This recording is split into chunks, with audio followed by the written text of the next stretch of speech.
Hello, we're so excited to bring to you another contributing author to the Your Voice, Your Choice multi-authored project. My name is Rachel Freemon Sowers. And I'm Shauna Beatty. And we have been gathering authors to contribute to this book. It is about 20 women who have reinvented themselves. And these interviews are some of our most favorite times. They're some of the most fun times. So who knows what you're going to get in this interview, but whatever you get, it will be freaking remarkable.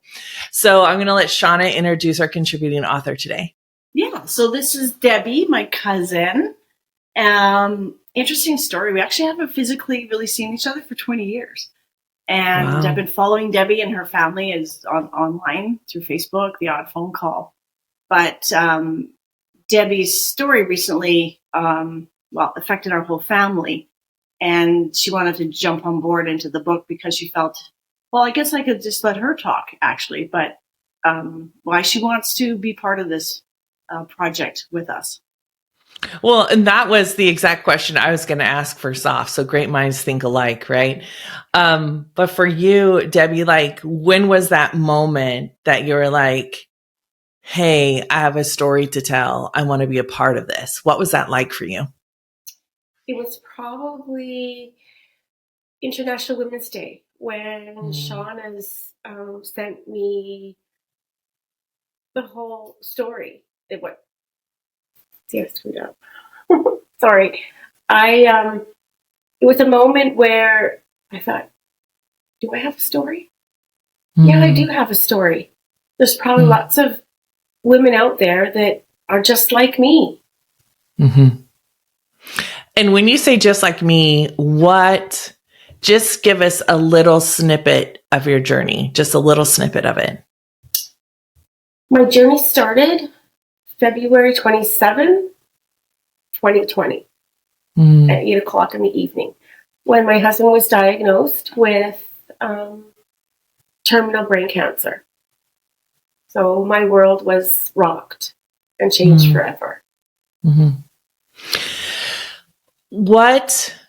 So you and Shauna kind of went back and forth, I'm assuming, and you talked about what was here for you and how, you wanted to tell your story. Shauna, what really caused you to ask Debbie to say, hey, do you want to share your story in this book? Well, I think, knowing Debbie and watching the journey that she and Blair were going through, and their family and friends, it just touched me that this story needs to be heard. And it's not a story that hasn't been heard before.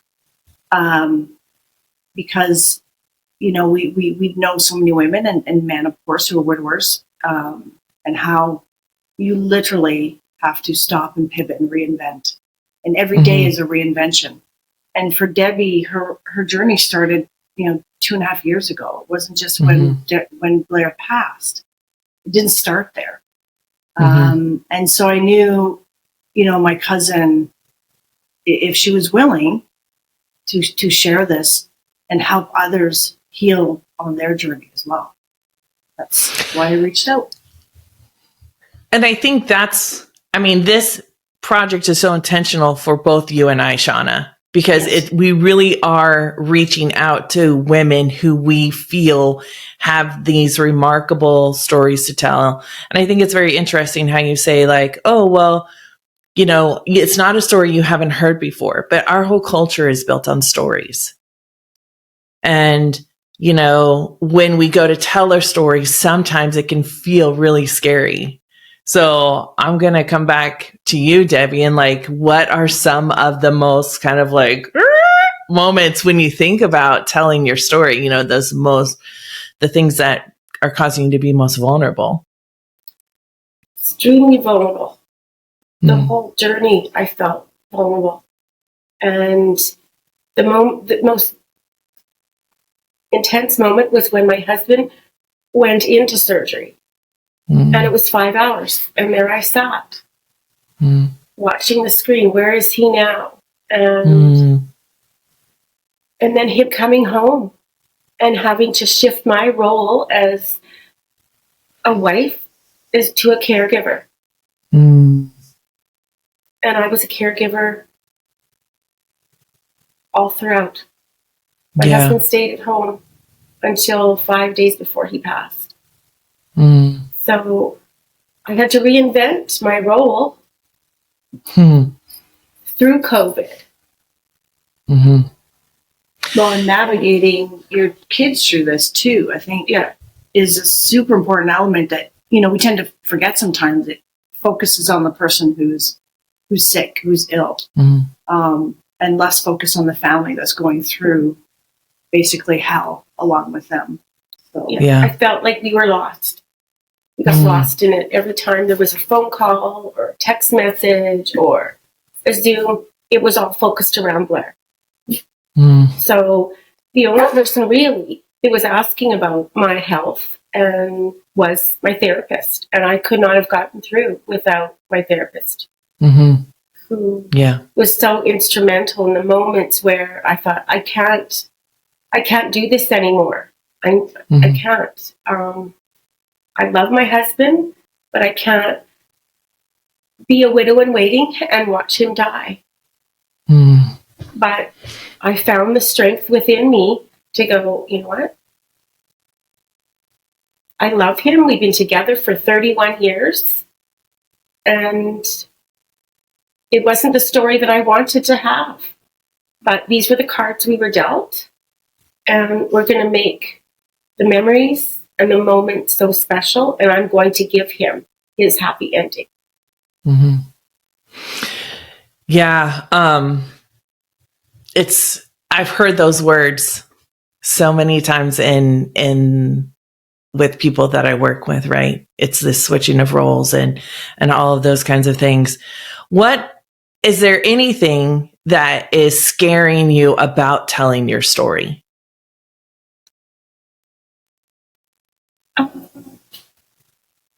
Lots. Are people really going to want to read it? Is it really going to be impactful? Are those emotions going to be so raw that it's going to be really hard for me to work through that process? But I know that with the love and support of my cousin and you, I will be able to get my voice out there and meet women that are just like me. So that leads to the next question. What are you hoping your story will do for other people? The message I want to give to women is just surround yourself with all your support systems. Chip and carve. One moment at a time, one breath at a time, one step at a time. Live in the moment. And you can do it. Your inner strength will come out. So if someone is reading the book, what are three words that will define how you want them to feel when they read your story? We are resilient. Hope. And love. Those are three words that I think that are going to definitely define my story. They're going to be in there. They're going to be impactful. A huge part of it. I can't agree with you more. I've done this work long enough. I know Shauna's done this work. You know, Shauna, what else? Is there anything else that you want to add to this? I think in terms of the support that Debbie herself, outside of just you and I, Rachel, is all the other women in the book. You know, we've created this Facebook page. Everybody's a part of it. We can start to get to know each other. And women are just really good at that. Like, we're just really good at supporting each other. And this is literally a project. Like, it's not hearsay. Like, oh, we're going to support you and rise you up. No. Like, we're legit. The fact that, you know, Debbie flew out here to be with me. Not everybody can do that, but I'm working with women around the country, around both countries, US and Canada. And there's people I've never met, and we're working on Zoom and connecting, and then connecting others. So the support is well beyond the chapter, well beyond the publication of the book.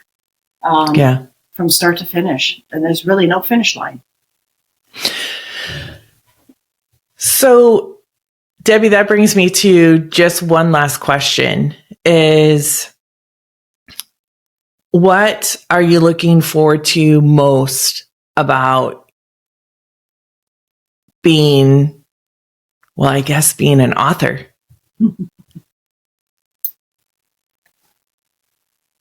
Being able to get my thoughts, my life, my words down on paper. And sending that voice and that story to other women that are just like me. Well, I'm sure it's all going to be phenomenal and freaking fantastic.